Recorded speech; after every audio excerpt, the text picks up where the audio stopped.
Hi అండి, నమస్తే. Welcome back to Hema చిట్టి. ఈరోజు మనం పల్లీలకు ఉప్పు కారం ఈజీగా ఇంట్లోనే ఎలా పెట్టాలో చూపిస్తాను. స్టవ్ మీద ఒక బాండిల్ పెట్టి 2 కప్పులు పల్లీలు తీసుకొని మీడియం ఫ్లేమ్లో పెట్టి దోరగా వేయించుకుందాం.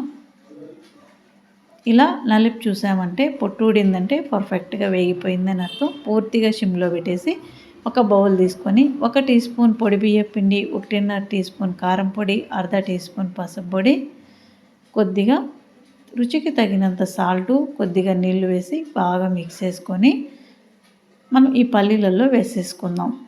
ఈ కారం పొడి సిమ్లోనే వేపుకోండి, కారం పొడి మాడకుండా.